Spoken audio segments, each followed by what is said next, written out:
Hello everybody. Today we will be presenting on the optimal design of service networks inside Caterpillar's supply chain. As a brief introduction, my name is Ryan. I'm here along with Kyle, Kylie, Emily, and Rachel. We are very excited to be presenting to you all today. Moving into our agenda, we will first begin with the company background and assumptions, then moving into some benefits and drawbacks, cost analysis, ROP and service level analysis, and then finally our recommendations. Becoming the global leader in the manufacturing of construction and mining equipment, engines, industrial gas turbines, and diesel-electric locomotives is no easy task. Caterpillar relies on its core values of integrity, excellence, teamwork, commitment, and sustainability in every one of its 300 products sold in more than 180 countries, making Caterpillar the standard in every industry it serves. Back in 2010, Caterpillar launched their Across the Table initiative to adapt to the changing demand environment that they were seeing. This program's main purpose was to create a standard for dealer collaboration and performance throughout the entire supply chain. This initiative has prompted our analysis of the Caterpillar dealer network. In our recommendations, we are centered around the idea of utilizing its best practices outlined in the Across the Table initiative, optimizing the performance of the entire supply chain network. Our problem is to identify the most cost-effective and efficient network design for the Caterpillar dealer network. The dealer network consists of 3 different models: single-tier, multi-tier, and hybrid. Single-tier is a flat model in which stores order directly from the CAT distribution center. Next is the multi-tier model, in which the main hub will order directly through the CAT DC, and all other dealers in the supply chain, also known as spokes, order directly from the main hub. Finally is the hybrid model, which is essentially a mix of both the single-tier models and the multi-tier models.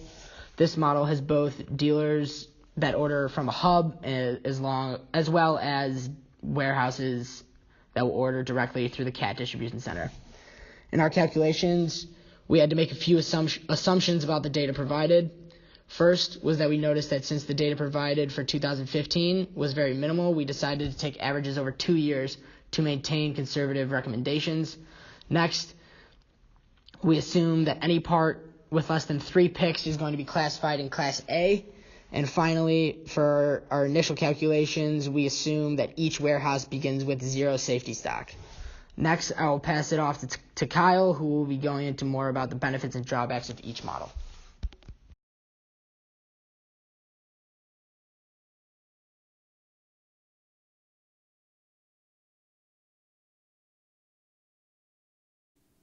Thanks, Ryan. Here we have the single tier or flat network, where, as you can see, each dealer warehouse orders directly from the Caterpillar distribution center. Some benefits of this network are its simple layout, leading to benefit product lines with less order quantities and less pipeline inventory.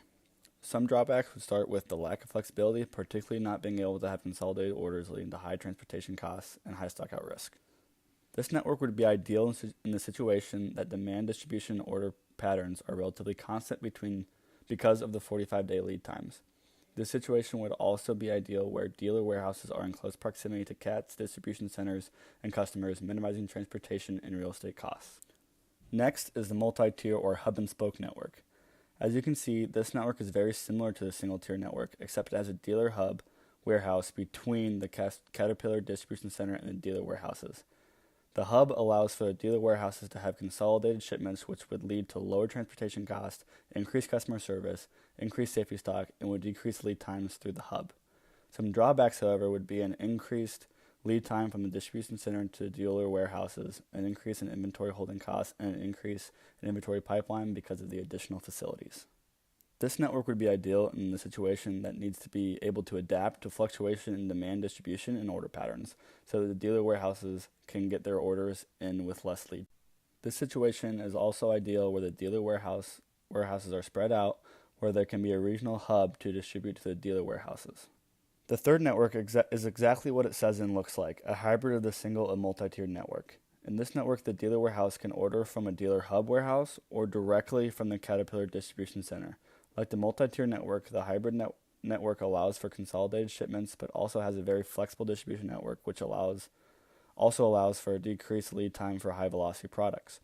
Some drawbacks would be that it is the most complex product network, which adds to an increase to product handling costs and concerns, also leading to a trade-off between congestion and underutilization. This network would be ideal in a situation that also has high fluctuation in demand distribution and order patterns. This situation would also be able to adjust to additions or expansions to CAT's product distribution network because of its ability to transport straight from distribution centers or hubs. And now I'll pass it off to Callie to talk about our service analysis. First, we begin with reorder point, or ROP, and service level analysis. We wanted to compare the demand and lead time rates to CAT's desired service levels. In order to do this, we first needed to calculate the reorder point. By organizing each part by warehouse, we found the average annual demand rate per part per warehouse. From there, we divided each demand by 365 to get the daily demand and multiplied that figure by the 45-day lead time. We chose 45 days to analyze each warehouse from a flat perspective and set all warehouses initially equal to each other. Next, we found the realized service level by taking the percentage of time the reorder point exceeded demand quantity. You can see these averaged by warehouse in the figure on the right. You may notice that these seem to be small percentages. However, this is mainly due to a mix of low annual order volumes with highly varying quantities. A potential cause of this is outliers in the data or in the sample data size. From there, we assigned each part per warehouse an ideal service level based on pick range and price range given. Then we compared these two levels.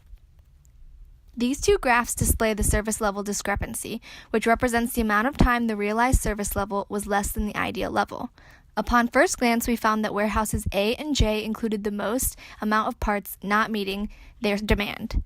However, after analyzing the discrepancies as a percentage over total parts, we see that warehouses E and K most often don't match up, which is a factor we also wanted to keep in mind moving forward. In sum, this test pointed us toward the conclusion that the flat design is an infeasible dealer network and provided us an output that we could use for further analysis with the DEA. Now I will hand it to Emily to talk about our cost analysis. Thank you, Kylie. In order to calculate the total costs associated with each potential network design, we found both the cost of the safety stock at each warehouse in addition to each warehouse's order costs. To calculate the safety stock cost, we utilized the given inputs of holding cost and lead time, as well as the aforementioned service level attributed to each part. We then found the economic order quantity by using inputs of average demand by part by warehouse, order cost, and holding cost. This allowed us to find the total annual cost by dividing annual demand by the number of orders and multiplying that number by the order cost before adding the total safety stock cost. Aside from the previously discussed infeasibility of the single-tier network for the given supplier, we found the total annual cost to be over $2.5 million, which is the most expensive option of the three. For the multi-tier network, the cost analysis was performed in the same manner as the flat network, with the only change being the decreased lead time for warehouse A, as this is the defined hub for the network. The two options available within this network are either to house or not to house safety stock at warehouse A. Because all parts would be sourced through warehouse A, this made the option of keeping safety stock at the hub highly expensive. By choosing to not keep safety stock at warehouse A in tandem with its reduced lead time, cost savings of 52.93% are realized in comparison to the flat network. However, we also recognize that the lack of safety stock at the hub could result in greater issues and costs down the line. Finally, to analyze the possibility of a hybrid model, we first used data envelopment analysis, or DEA, to select the warehouses which would serve as hubs in the hybrid network model. Through this analysis, we calculated the efficiency of each location in relation to warehouse A, as this was the originally defined hub. We defined the inputs of the analysis to be labor cost and average cost. Labor cost is based on demand and total number of lines, while average part cost is the average cost of each part by warehouse. We define the outputs as average demand and average number of issues. Average demand is the average part demand per warehouse. Average number of issues utilizes a rating derived from our ROP analysis, detailing the number of times annually the part per warehouse did not meet the service level. Based on this analysis, we selected warehouses A, D, H, and M to be the hubs for the process. Warehouses D and M had a relative efficiency of 100% in relation to warehouse A, making them suitable hub selections. Because Warehouse H had an efficiency of 92.91%, we further investigated the possibility of utilizing it as a hub. Following our cost analysis of options with and without Warehouse H as a hub, we found that the best hybrid network would define the hubs as A, D, H, and M. I will now pass the analysis to Rachel to discuss the costs of this option. Thanks, Emily. We analyzed the hybrid network costs based on the data and development analysis that Emily touched on in prior slides. In order to calculate the hybrid network costs, we took into account safety stock, which includes metrics such as service level, holding costs, and lead time. We also took into account the total order costs, which includes annual demand, holding costs, and ordering cost. The total annual cost for the hybrid model with warehouses A, D, H, and M as the hubs is approximately $1.1 million. And this is the lowest cost alternative out of all the different options. We calculated this number by taking annual demand and dividing it by the economic order quantity and multiplying that by the order cost. Then we added the cost of safety stock to that to get the total annual cost. However, one potential concern with choosing the hybrid network as the model is the relatively low efficiency of Warehouse A, which is at 26.72% and is significantly lower than the relative efficiency of the rest of the hubs. After conducting our analysis, our final recommendation is that Caterpillar should choose the hybrid model as a distribution network for this sample of data. Based on the cost savings, we also recommend that Caterpillar looks into analyzing the data from other regions to understand the effects of shifting the distribution network and identify opportunities to lower costs. Some drawbacks to this model selection are that this model can lead to increased lead times and more pipeline inventory, which can cause higher holding costs. Additionally, Warehouse A has a low relative efficiency compared to the other hubs. However, after running the cost analysis with including A in the model and excluding A in the model, it is more cost effective to include A as a hub for this model. Some benefits to the hybrid model are that this model offers geographical flexibility and can be adaptable based on the locations of the dealers. Having multiple hubs allows CAT to consolidate shipments and eliminate redundancy in the distribution network. Additionally, CAT prioritizes providing a high level of customer service, and this model allows CAT to meet the respective customer service levels that each customer requires. Lastly, a hybrid model allows CAT to reduce transportation costs by spreading out the hubs and optimizing routes through its flexibility. Overall, the benefits of the hybrid model outweigh the risks due to the service levels, cost reductions, and ability to better match the distribution network through its demand patterns.